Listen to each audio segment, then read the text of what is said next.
안녕하세요. 박채수입니다. 옛말에 나이 든 것하고 가난한 것은 숨길 수가 없다고 그랬었죠. 제가 카메라 앞에 서서 봤더니 이 나이 든 걸 어떻게 숨길 수가 없습니다. 몇 년 전에 찍은 동영상하고 굉장히 많이 차이가 나네요. 그동안 잘 계셨죠? 지난 4월 15일 선거가 끝났고 오늘이 4월 29일 14일 2주일이 된 날입니다. 그동안 선거 때문에 이런저런 노력을 했죠. 저는 그동안에 한 4년 동안 김포에서 살면서 정치인으로서 예를 들어서 그 주민을 접촉하고 공약을 준비하고 또 우리 당을 유지해 나가는데 우리 당 지역위원장으로 또는 경기도당 위원장으로서 활동을 한 것 같았습니다. 그러나 선거 결과는 아주 참담했습니다. 우리 김포 24만 인구, 우리 김포 을 지역 24만 인구 중에서 저에게 투표를 하신 분이 1131명이랍니다. 이건 어떻게 아무리 도저히 설명을 잘 드리고 해도 제 책임입니다.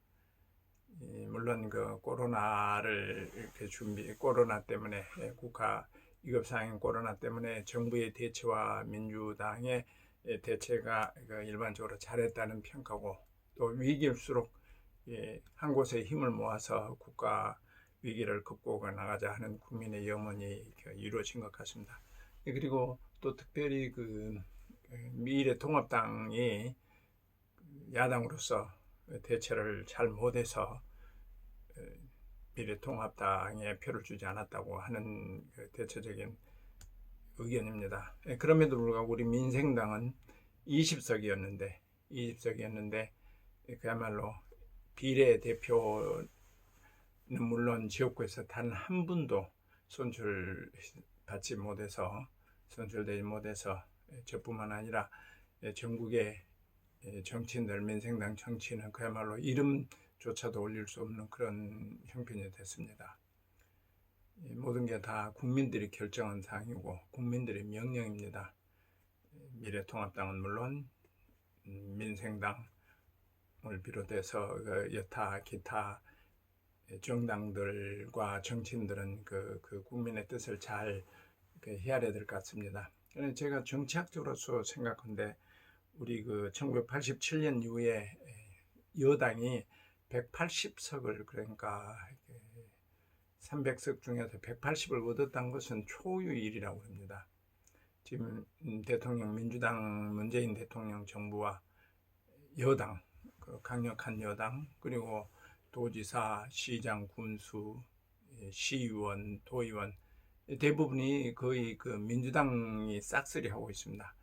이건 어떤 정책을 수행하는 데 있어서는 효율적이고 바람직하다고 할 수 있겠습니다. 그러나 우리 정치 발전으로 봐서는 절대 바른 방향은 아니지 않느냐.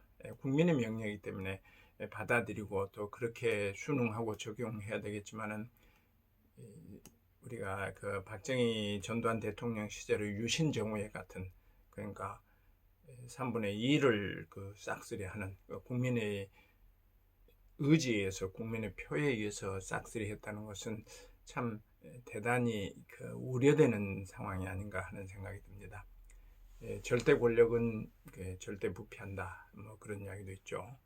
그러나 또 국민은 자기들의 수준의 정치를 가진다 이렇게 했습니다. 민주주의 국가에서 제로의 여지가 없습니다만은 우리 민주당 정부 특별히 정치인들이 이 권력 집중과 남용에 대해서 또는 부패에 대해서 자생력을 가지고 스스로 견제를 하면서 상대방의 견제가 통하지 않기 때문에 자생력을 가지고 정의롭게 공평하게 야당이 있는 것처럼 잘 해주셔야 될 것 같은 그런 생각이 듭니다.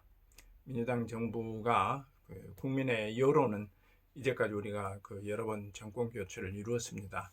한 당이 주로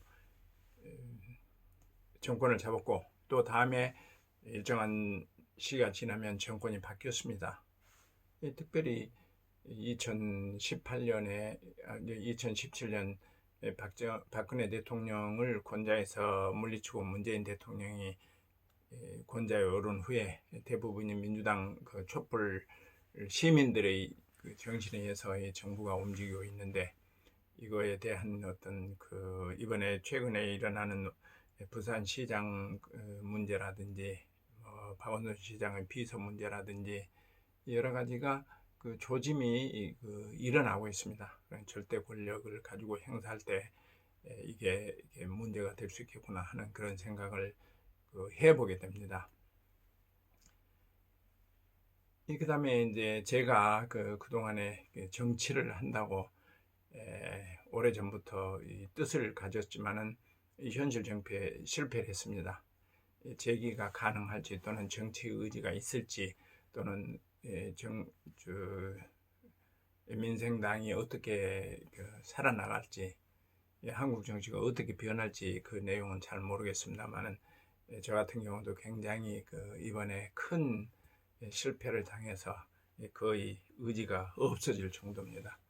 그러나 국가 발전과 정치라는 것은 늘 살아있는 생물이기 때문에 그렇다고 너무 낙담할 필요는 없지 않느냐 하는 생각이 듭니다. 그럼에도 불구하고 이 상황에서 재기하기가 쉽지는 않을 것 같다 하는 그런 생각을 해봅니다. 그래서 요즘 이제 이런저런 14일 동안에 많은 생각을 해보았습니다. 어떻게 해야 되는가? 어떻게 살아야 되는가? 남은 인생을 어떻게 해야 되는가? 그동안에 정치를 하는 동안에는 할 일이 있어서 의욕적으로 움직이고 그랬습니다. 나이가 들고 또는 조건이 나쁘고 하는 그런 생각은 해보지 않았으나 이제 다시 내 삶을 되돌아보게 되는 그런 중요한 계기가 되는 것 같습니다. 그러나 언제든지 저는 어떤 일에서 무슨 일을 언제 어디서 하더라도 최선을 다해서 열심히 하는 사람입니다.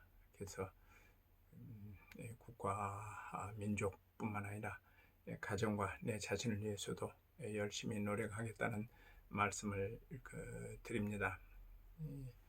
열심히 독서를 하고 또 필요한 곳에 강의도 하고 글도 쓰고 또 현실 정치에는 참여하지 못하지만은 비판하고 격려하고 협력하고 하는 일을 계속해 나가겠다는 말씀을 드립니다. 또한 심한 내상을 입었지만은 언제든지 주민 여러분과 함께 대화하고 좋은 친구로서 남을 수 있다는 것은 말씀드리겠습니다. 오히려 이런 자연으로 돌아갔을 때 좀 더 삶을 더 부유하게 하고 또는 주위를 더 돌아볼 수 있는 기회가 되지 않겠느냐 하는 그런 생각을 해봅니다. 그동안 저를 지지해 주신 여러분 또는 요즘 특별히 선거 표는 못 얻었지만 주위에서 길을 지나갈 때 사람들이 웃고 쳐다보고 그렇습니다. 웃는다는 의미는 너 고생했구나. 저 사람이 선거에 나왔던 사람이지 그렇기도 하고 또 이면에는 이 녀석 무슨 일 나와서 이렇게 형편없이 졌어 그럴 수도 있고 아무튼 그래도 눈 쳐다보는 눈동자는 따뜻했습니다. 그런 따뜻한 마음을 저에게 주신 것에 대해서 감사하게 생각하고 아무튼 모든 것이 저희 불찰이었지 다른 사람의 불찰은 아니었습니다. 저희 불찰이고 또 국민이 선택했고 하는 것을 겸허하게 잘 받아들이고 열심히 살겠습니다. 제가 그런 표현을 썼습니다. 비록 선거에는 졌지만 인생 자체는 실패하고 싶지 않다. 이 선거도 한 과정이라고 생각합니다. 많은 사람들이 격려해 줄 때 그 순간이다. 순간입니다. 순간이고 지나갈 겁니다. 어떻게 인생을 마무리하면서 좀 더 나은 삶을 살 수 있는가 그걸 계산을 해볼 때 이제 결산을 다 해갈 나이입니다. 제 나이가. 그래도 지금 이 순간 이 과정도 도전을 해봤다는 그 사실 자체만으로도 값을 주시기를 부탁드립니다. 비록 실패를 했지만 용기, 도전, 또 앞으로도 제가 해야 될 도전은 어떤 분야에 어떻게 하든지 열심히 해나가겠습니다. 아무튼 그동안 격려해 주시고 또 표를 주시고 격려해 주시고 함께 해 주신 여러분께 다시 한번 감사의 말씀을 드립니다. 고맙습니다. 4월 지금 아침에 집 주위를 돌아보니까 많은 꽃들이 피어 있습니다. 아름다운 꽃과 자연과 사람을 함께 어울리면서 행복하시기를 기원드립니다. 행복하십시오. 건강하십시오. 감사합니다.